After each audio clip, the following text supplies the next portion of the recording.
And here we are, just maybe 40 or 50 meters from that intermittent stream. And if you watch till the end, just a little bit west of the little standing pools where Clemmy got her drink in her mud bath. And we're on the very edge of the ridge now. And we're gonna just take a peek at this different natural community that is really contingent on topography and moisture levels.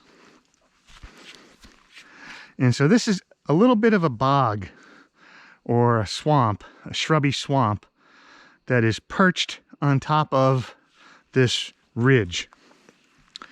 So, right, we're right at the edge. I'm going to go over here and you can see how you may not be able to appreciate it exactly from the angle, but how precipitous this becomes.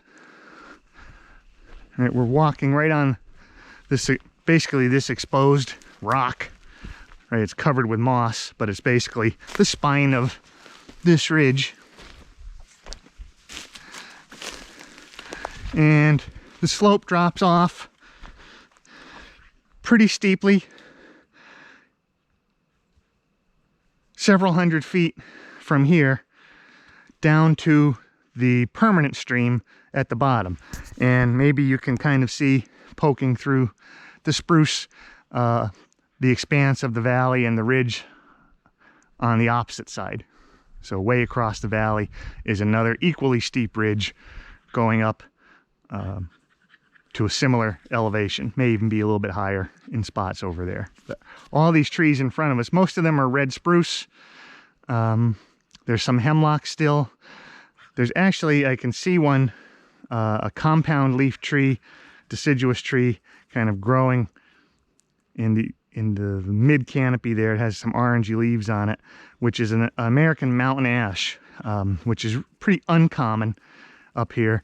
It's more common in northern New England, and we're right at kind of one of the southern part of its geographic range in New England. It goes down through the Appalachians at high elevation forests. So it's a species that is typically found in higher elevation or northern forests, and it's a thing that'll have some bright red berries if it flowers and fruits. I don't see any berries on this one, but they're a preferred species by a lot of birds.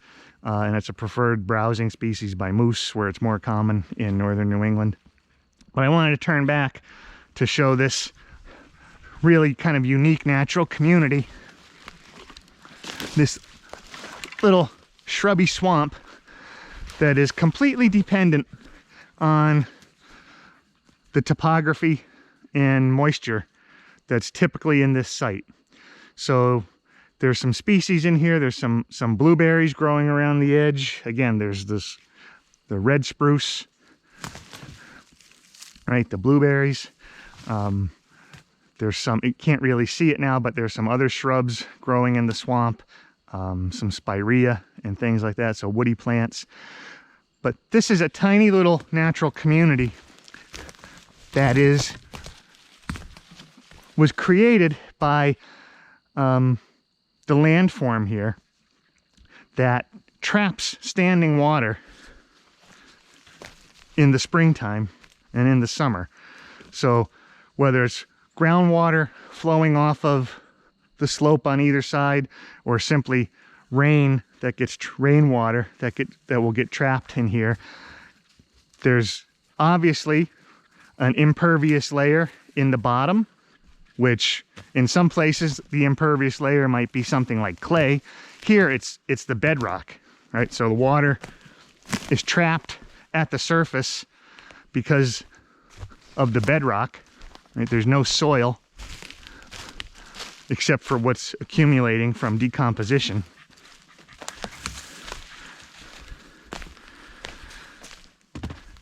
And we walked across it when I entered the stand, but at the south end, so we're looking from the north end to the south end, we entered it around the south end, and we'll walk back that way. But at that south end, the elevation pitches up from where we are here.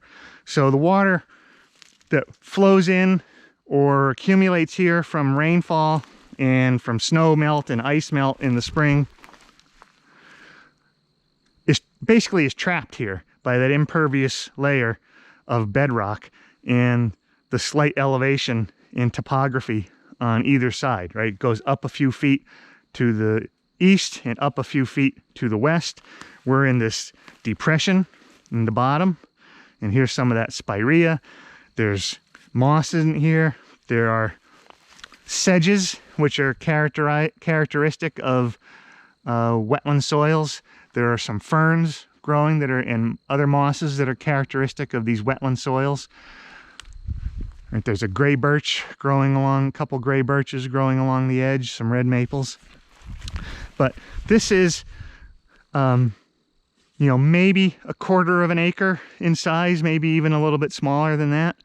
But it is a relatively unique natural community that is formed and is wholly dependent on those features of this site, that exposed bedrock and the changes in topography that trap water in here for extended periods of time.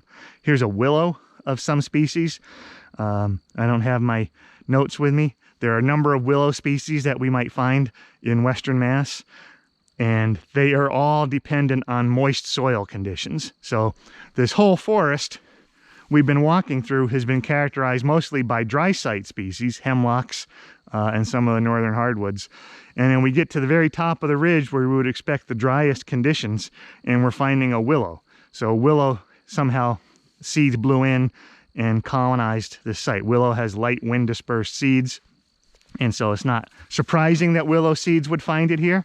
But to find these exact conditions of moist soils for prolonged periods of time that would allow willow to survive just shows you how these natural communities work and how they can be colonized. Most of the time when I come out here, this site is really wet. And in the spring, it functions as a vernal pool. And so we have wood frogs and salamanders breeding in here in the spring. And I think I know I have another video, if I can find it, of this exact site during the spring wood frog breeding season, where the wood frogs are singing and chorusing in here. So I'll see if I can post that as well and show you what it looks like in April of the year. And we'll just walk back around to the southern part. Normally I'd need muck boots to walk through here because there's going to be, you know, 6 to 12 inches of standing water in many of these spots. And you can kind of see the boundary of the wetland, right? So basically, this is the upper extent of it. Some really wet times of the year, the water may be just a little bit higher and creep a little bit further into the forest. But most of the time, it's fairly well contained to this little pocket. And this is the outflow. And again, I wish I could take you here to see the topography. I'm going to put the camera down at ground level, and maybe you can just see how the topography rises